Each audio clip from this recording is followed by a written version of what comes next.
નમસ્કાર, સાંજના 5 વાગી રહ્યા છે. આપ જોઈ રહ્યા છો ગુજરાત ફર્સ્ટ. સીધું ને સટ સાથે હું છું માનસી સૂદ અને હું છું જિજ્ઞાસા. વાત કરવી છે આજે એ દૂધની, જે દૂધ આપણને પોષણ આપે છે, જે દૂધ આપણને કેલ્શિયમ આપે છે, જે દૂધ રોજબરોજ આપણે આરોગ્ય છે, આપણા સ્વજનોને પણ કહીએ છીએ અને બાળકો અગર ના પીતા હોય તો તેમને જબરદસ્તી માતાઓ પીવડાવતી પણ હોય છે. પરંતુ શું આ દૂધ ખરેખરમાં તમારા શરીર માટે, તમારા સ્વાસ્થ્ય માટે સારું છે? આ સવાલ એટલા માટે કારણ કે રાજ્યમાં મોટા પાયે નકલી દૂધનો કારોબાર ચાલી રહ્યો હોય તેવી માહિતી, તેવા સંકેત મળી રહ્યા છે. અગાઉ સાબરકાંઠાના પ્રાંતિજમાં નકલી દૂધની ફેક્ટરી ઝડપાઈ હતી. આ વખતે સૌરાષ્ટ્રમાં નકલી દૂધનો કારોબાર ધમધમતો હોય, ફૂલ્યો ફાલ્યો હોય તે પ્રકારની ઘટના સામે આવી છે. અને આ નકલી દૂધ કેવી રીતે બને છે? તેમાં યુરિયા ઉમેરવામાં આવે છે, કેમિકલ્સ હોય છે, ડિટર્જન્ટ ઉમેરવામાં આવે છે અને આ બધું ઉમેરીને મિક્સ કરીને નકલી દૂધ બનાવવામાં આવે છે. અને આ જ નકલી દૂધ ઘરે ઘરે પહોંચે છે અને લોકો ઘેર ઘેર આ દૂધ આરોગે છે અને પછી તેમની તબિયત ખરાબ થાય છે. શું આ દૂધ આરોગવાથી તમારું સ્વાસ્થ્ય ખરેખરમાં સારું થઈ જશે? અગર તમારા ઘરમાં દૂધ આવી રહ્યું છે તો તમે ચેતી જાઓ.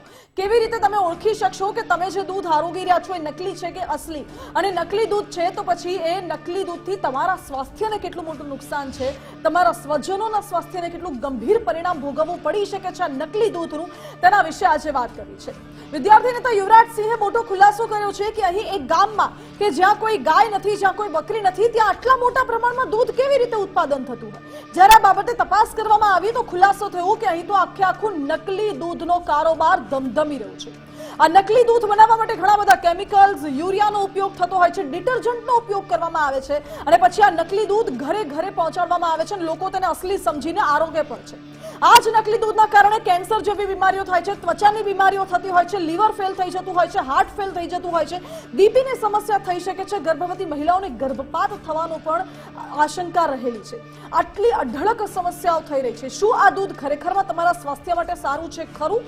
આ દૂધને તમે કેવી રીતે ઓળખી શકશો કે ઘરે ઘરે ગુજરાતની જે જનતા છે એ જે દૂધ આરોગી રહી છે, રોજ સવારે તમે જે ચાની ચુસ્કી માણો છો એ નકલી દૂધ છે કે અસલી, એ વિશે આજે સીધું ને સટમાં વાત કરી છે. અને બીજો મુદ્દો છે બોમ્બની ધમકી. આખરે ષડયંત્ર કોનું? કારણ કે વારંવાર અહીં બોમ્બની ધમકીઓ આપવામાં આવે છે. ક્યારેક સ્કૂલોને ટાર્ગેટ કરવામાં આવે છે તો ક્યારેક કોર્ટને ટાર્ગેટ કરવામાં આવે છે. જિજ્ઞાસા, અને છેલ્લા 2 મહિનાથી તો આપણે જોઈ રહ્યા છીએ કે એક દિવસ સ્કૂલ હોય તો બીજા દિવસ કોર્ટને મેલ આવી જ ગયો હોય અને હજુ સુધી તપાસના નામે શું ચાલી રહ્યું છે, તપાસનો ધમધમાટ ક્યાં પહોંચ્યો છે એ અંગે અપડેટ્સ નથી. આજે એ અંગે અપડેટ્સ મેળવવી છે.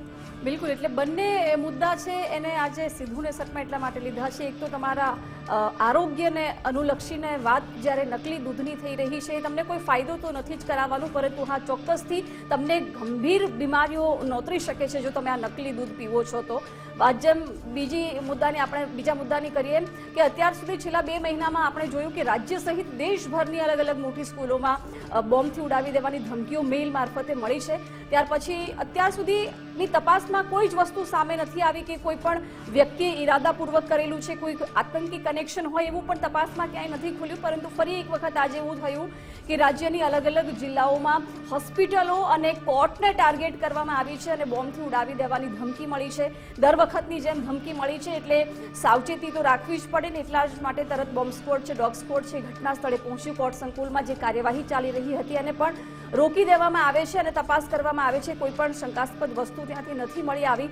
પરંતુ આ ઘટનાઓ જે વારે વારે બની રહી છે એના પરથી સવાલો ચોક્કસથી ઉઠી રહ્યા છે કે આખરે આ પેટર્ન આપણે પાછલા મહિનાઓમાં જોઈ રહ્યા છીએ તો શું ઈરાદાપૂર્વક આ બધું કોઈ એક વ્યક્તિ કરી રહ્યું છે અથવા કોઈ એક એવું સંગઠન છે કે લોકોને હેરાન કરવા માટે થઈ રહ્યું છે કે ખરેખર આની પાછળનો કોઈ મોટો ઈરાદો આવનારા દિવસોમાં પણ રહેવાનો છે? એટલે આ તમામ સવાલો અત્યારે આજે ધમકી આપવામાં આવી રહી છે ઘટનાઓ પરથી ઉઠી રહ્યો છે. પરંતુ વડોદરામાં એવું થયું કે જે સ્કૂલને બોમ્બથી ઉડાવી દેવાની ધમકી મળી હતી એમાં એક ઊંડાણપૂર્વક તપાસમાં એવું સામે આવ્યું કે એક વિદ્યાર્થીએ પ્રેન્ક કર્યો હતો, માત્ર મજાકમાં એને મેલ કરી દીધો હતો. શું તો તમામ ઘટનાઓમાં પણ આ જ પ્રકારની વાસ્તવિકતા જોડાયેલી છે કે પછી ખરેખર કોઈ આતંકી ષડયંત્ર છે કે ખરેખર કોઈ વ્યક્તિએ ઈરાદાપૂર્વક કરેલી આ વસ્તુ છે? કારણ કે ભૂતકાળમાં આપણે જોયું હતું કે કોઈ મનોરોગી વ્યક્તિ અથવા માનસિક રીતે અસ્થિર વ્યક્તિઓએ પણ આ પ્રકારે મેલ કરેલા હોય છે જેમનો ઈરાદો ખરાબ નથી હોતો. પરંતુ હવે આજે જે ઘટનાઓ બની છે એમાં શું તપાસમાં આગળ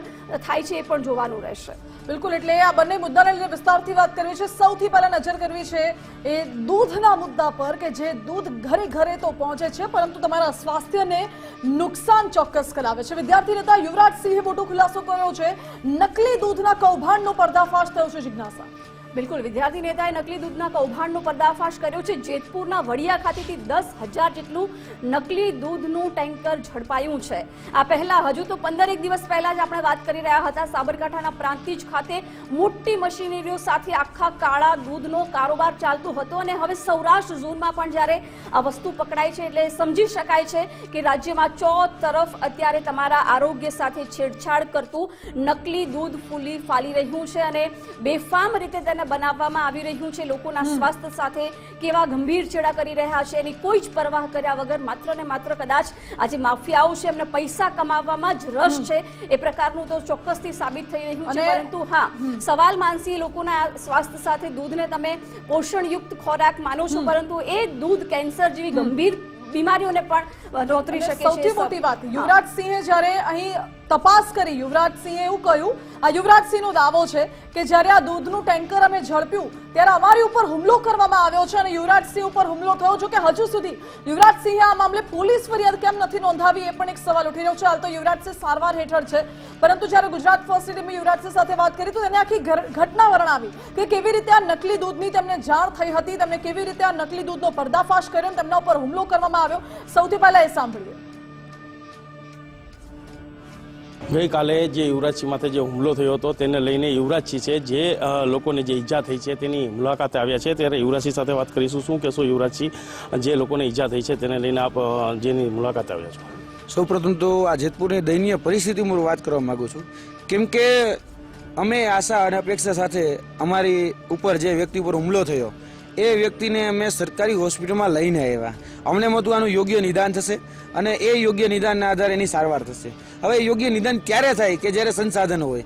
આ જેતપુરની સિવિલ હોસ્પિટલની અંદર MRI કરવા માટેના સંસાધનો નથી. અમારે બીજા જે કહી શકાય કે આની ઉપર રિસર્ચ કરવા માટે આના જે સંસાધનોના ઉપયોગની આવશ્યકતા હોય એ પણ નથી. એમની ડૉક્ટર પણ નથી, સ્ટાફની પણ કમી છે. હવે જવું તો જવું ક્યાં?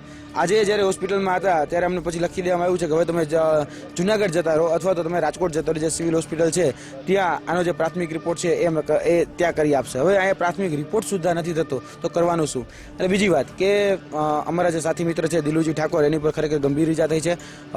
જે ખીરસરા જે જગ્યા છે, ખીરસરાની બાજુમાં અમારા વ્યક્તિ ઉપર જે જીવલેણ હુમલો કરવામાં આવેલો હતો ત્યાં એ વ્યક્તિને રોડ પર ઢસેડવામાં આવ્યા હતા. રોડ ઉપર ઢસડી અને માથાના ભાગે લોકોના સોળીઓ મારવામાં આવ્યો હતો. તેને કારણે એ વ્યક્તિનું લોહી લોહાણ થઈ ગયું હતું. અમે એવું ઈચ્છતા હતા કે આની પર ખરેખર ગંભીર ફરિયાદ અને ગંભીર કલમો એ લાગે, પરંતુ જે સરકારના અધિકારીઓ છે, સત્તાધિકારીઓ, એ સત્તાધિકારીઓ એ આની પર હજી ફરિયાદ શોધવા માટે તૈયારી બતાવતા નથી.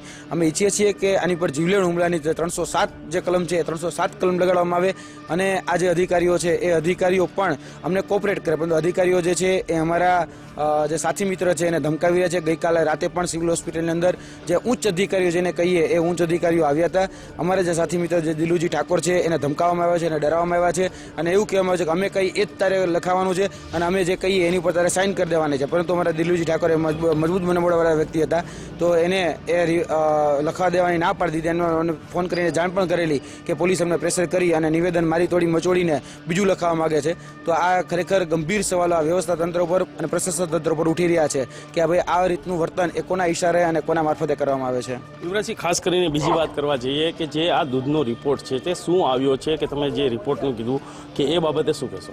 ખાસ કરીને આ જે દૂધનો રિપોર્ટ છે એ દૂધના રિપોર્ટ માટે અમે તો જે FSSAના જે અધિકારી છે એ FSSAના અધિકારીને સૌપ્રથમ બોલાવેલા હતા અને એ FSSAના અધિકારીને અમે બોલાવી તેની સાથે સાથે જે અહીંનું પ્રશાસન તંત્ર છે એને પણ સાથે રાખેલા હતા. આ દૂધના રિપોર્ટ જે છે એ દૂધનો રિપોર્ટ અમારી સામે છે. આ દૂધનો રિપોર્ટ આવેલો છે. આ દૂધનો જે રિપોર્ટ છે એની અંદર આટલી વસ્તુઓ એ ઉમેરવામાં આવેલી હતી અને એ જે ઉમેરવામાં આવેલી હતી એમાં ખાસ કરીને તમે જોઈ શકતા હશો કે કોકોનટ એન્ડ પામ તેલ, ત્યારબાદ પામ ઓઇલ એન્ડ બીફ ટેલો એટલે કે ગાયનું માંસની જે ચરબી જેને આપણે કહેતા હોય તે, તેની સાથે સાથે લાડ LARD લાડ એટલે કે ડુક્કરની ચરબીનું તેલ, આ બધી જ જેવી વસ્તુઓ છે જે ખરેખર જીવલેણ છે.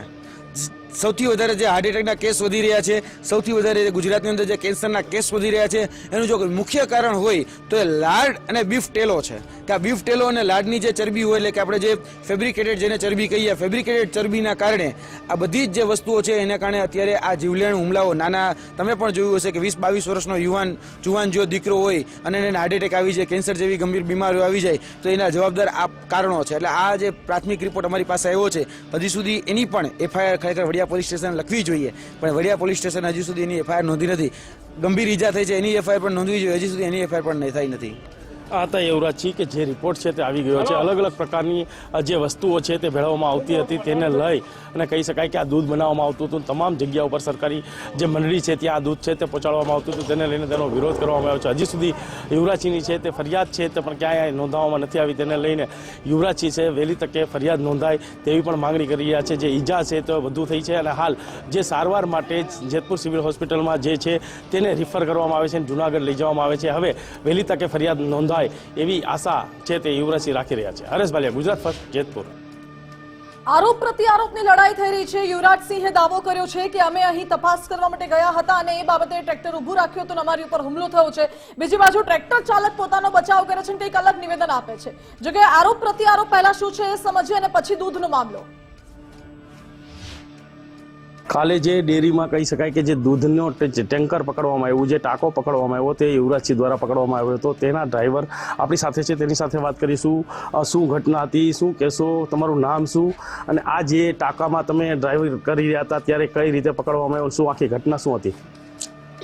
ઘટનામાં એવું હતું કે ડેરીએથી જ્યારે હું ગાડી ભરીને નીકળ્યો પછી વડિયા બારોબાર પંપે ગાડીમાં મેં ડીઝલ પુરાવ્યું એટલે ડીઝલ પુરાવીને હું હાલતો થયો ગાડી લઈને રોડ ઉપર. એટલે ગાડી મારાથી 200-250 કિલોમીટર દૂર હતી. કાચમાં મને દેખાણી જ્યારે મને ખ્યાલ આવ્યો કે લગભગ ઓલી જ ગાડી છે જે અમે ગોતી રહ્યા છીએ. હવે યુવરાજભાઈનું એમ કહેવું છે કે અમારે ખાલી સેમ્પલ લેવાથી મતલબ હતો, બરાબર. તો 2-3 મહિનાથી અમારી પાછળ હતા એ. તો હું ઠેઠ ગોધરાથી કે ગમે ત્યાંથી અમારી ગાડી જ્યારે આવતી હોય પાછળ આવતા હોય તો એને સેમ્પલ લેવું હોય તો કોઈ પણ ડ્રાઈવરને ઊભું રાખીને પૂછી શકતા હતા ડ્રાઈવરને કે ભાઈ મારે સેમ્પલ લેવું છે, તમે લેવા દોશો કે નહીં. તો મારું એટલું જ કહેવું છે કે અમારો કે કોઈ હુમલો કરવાનો કે એવો કોઈ ઈરાદો હતો નહીં. એ એમ કહે છે કે મારા ઉપર ટેન્કર દ્વારા હુમલો કરવામાં આવ્યો, તો હુમલો કરવાની અમારી કોઈ ગણતરી હતી નહીં. એ ટૂંકમાં અમારી ઓવરટેક કરી નીકળવા ગયા એટલે મેં ટેન્કર આડું રાખ્યું હતું, બીજું કંઈ મારો ખ્યાલ હતો નહીં બીજો. યુવરાજસિંહ દ્વારા જે કાલે દૂધનું ટેન્કર પકડવામાં આવ્યું હતું, દ્વારકાધીશની જે વાત થઈ રહી હતી હનુમાન ખીજડીયા ગામે, આજે ગુજરાત ફર્સ્ટની ટીમ હનુમાન ખીજડીયા ગામે આવી છે. આપ જોઈ શકો છો દ્વારકાધીશ જે દૂધની મંડળી છે, આપ જોઈ શકો છો કે જ્યાં દૂધ બનાવવામાં આવે છે એ આ જ જગ્યા છે. હું મારા કેમેરામેનને કહીશ કે બાજુના દ્રશ્ય બતાવશે જે પ્રકારે દૂધ છે તે અહીંયા બનાવવામાં આવી રહ્યું છે. આપ જોઈ શકો છો તમામ કેન ને બધું અહીં જોવા મળી રહ્યું છે. આપ જોઈ શકો છો દ્રશ્યની અંદરમાં. અને ઉપરથી બતાવવાનો પ્રયત્ન કરીશ કે મારા કેમેરામેનને કહી કે ઉપરથી બતાવશે જે રીતના દૂધ છે તે બનાવવામાં આવે છે, કઈ રીતે દૂધ બનાવવામાં આવે છે તેના દ્રશ્ય આ મશીન બતાવવાનો પ્રયત્ન કરીશ કે હાલ આપ જોઈ શકો છો. ઉપર ચડી અને બતાવીશ કે આપ જોઈ શકો છો કે આની અંદર દૂધ રાખી અને આ પ્રકારે દૂધ છે તે રિફિલિંગ કરીને આમાં લઈ આવવામાં આવતું હોય છે. ત્યારબાદ અંદર જુઓ, અંદરના દ્રશ્ય બતાવીશ કે જે ટાંકા છે તે મેકવામાં આવ્યા છે અને જે મોટર છે તે પણ અહીંયા જોવામાં આવી રહી છે. 3 ટાંકા છે તે રાખવામાં આવ્યા છે. દ્વારકાધીશ દ્વારા જે દૂધનું જે વેચાણ હાલી રહ્યું છે, બહાર જઈ રહ્યું છે, ત્યારે આપ દ્રશ્ય જોઈ રહ્યા છો. એક્સક્લુઝિવ દ્રશ્ય છે તે હું આપને બતાવી રહ્યો છું કે આપ જોઈ શકો છો આ જે ડેરી છે ત્યાં દૂધ બનાવવામાં આવે છે અને ત્યારબાદ છે તે તમામ જગ્યા ઉપર સપ્લાય કરવામાં આવતો હોય છે. આપ જોઈ શકો છો કે આ દ્વારકાધીશ જે ડેરી છે, જય દ્વારકેશ. અને કહી શકાય કે મહત્વની વાત એ છે કે ગુજરાત ફર્સ્ટ તે એક્સક્લુઝિવ દ્રશ્ય છે આપને બતાવી રહ્યું છે. જે ડેરી છે તે હાલ જે કામગીરી છે તે બંધ કરી દેવામાં આવી છે અને હાલ જે કહી શકાય કે જે દૂધ જે ટાંકો પકડાનો હતો તેનું પણ પોલીસ દ્વારા કહી શકાય કે તંત્ર દ્વારા તે દૂધનો નાશ કરવામાં આવ્યો છે અને તેનો રિપોર્ટ છે તે પણ ક્યાંક ને ક્યાંક ભેરસેળવાળો હોય તેવો પણ દેખાઈ રહ્યું છે. તેને લઈને હાલ કહી શકાય કે ગુજરાત ફર્સ્ટની ટીમ આ ગામે પહોંચી છે અને આનું રિવ્યૂ જાણ્યો અને આ ગામની અંદરમાં દૂધ અલગ અલગ જગ્યાએથી લેવામાં આવે છે તેવી પણ વાત છે તે ક્યાંક ને ક્યાંક કરવામાં આવી રહી છે. હરેશ ભાલિયા, ગુજરાત ફર્સ્ટ, વડિયા. એટલે જ્યાં નકલી દૂધ બનતું હતું, ગુજરાત ફર્સ્ટની ટીમ પહોંચી, મીડિયાએ અહેવાલ પ્રસારિત કર્યો અને પછી તંત્ર એક્શન લે છે. એટલે એની પહેલા શું તંત્ર ઊંઘતું હતું કે તંત્રે જાણી જોઈને આશીર્વાદ આપી રાખ્યા હતા મળતિયાઓને કે દૂધ મંડળીઓને કે હા તમે નકલી બનાવો, અમારે કોઈ તકલીફ નથી? આ નકલી દૂધ સૌથી પહેલા તો કેવી રીતે બને છે, જેમાં urea, detergent, caustic soda, formalin, starch, વનસ્પતિનું તેલ, ઓક્સિટોસિન જેવા ઝેરી રસાયણો છે તેને મિક્સ કરવામાં આવે છે અને જો ભૂલે ચૂકે આ દૂધ તમે 5 વર્ષ સુધી કન્ટિન્યુ પીશો, તમારા ઘરમાં આ દૂધ આવશે તો નિશ્ચિત છે કે તમારી લાઈફલાઈન ટૂંકી થઈ જવાની છે, તમારું જીવન ટૂંકું થઈ જવાનું છે. કારણ કે આ નકલી દૂધની ઘણી બધી આડઅસરો છે જિજ્ઞાસા, જેના કારણે આપણું આખું શરીર અંદરથી ખતમ થઈ જતું હોય છે. બિલકુલ નકલી દૂધની અસર સ્વાભાવિકપણે કે તમને કઈ અઠવાડિયામાં નહીં દેખાય, પરંતુ લાંબા ગાળે તમને ખબર પડશે. પરંતુ જો જેની ઇમ્યુનિટી ઓછી છે, એટલે કે નાના બાળકો છે, તો તાત્કાલિક ધોરણે પણ એમને અસર દેખાવાની શરૂ થઈ શકે, જેમાં ઉબકા, ઉલટી, પેટમાં દુખાવો થઈ શકે છે, કિડની ફેલની પણ શક્યતા, લીવરની સમસ્યા, આ જે મોટી ગંભીર બીમારીઓ છે લાંબા ગાળે રહી શકે છે. બ્લડ પ્રેશરની સમસ્યા, હાર્ટ એટેકનું જોખમ, અને જો લાંબા ગાળા સુધી આ જ પ્રકારે ભલે તમારી ઇમ્યુનિટી સ્ટ્રોંગ છે તેમ છતાં વર્ષો સુધી જો તમે આ જ વસ્તુનું સેવન કરો છો તો કેન્સર જેવી ગંભીર બીમારીઓ પણ થઈ શકે છે. એલર્જી છે, ત્વચાની સમસ્યા છે, શ્વાસની તકલીફ છે, બાળકોને ઘણી બધી સમસ્યાઓ આ નકલી દૂધ પીવાને કારણે થઈ શકે છે. બિલકુલ, એટલે તમારે હવે વિચારવાનું છે કે તમે જે દૂધ લઈ રહ્યા છો એને તમે કેવી રીતે તપાસ કરો છો. દૂધ ઉકાળશો તો ખબર પડી જશે એના કલર ઉપરથી એ યલો કલરનું થાય છે કે પછી એકદમ વ્હાઈટ પાણી જેવું રહે છે. એ ઘણા બધા એના માપદંડ છે જેના ઉપરથી જાણી શકાય છે કે એ દૂધ કેવું છે અને એનાથી તમારા સ્વાસ્થ્ય પર કેવી અસર પડી શકે છે.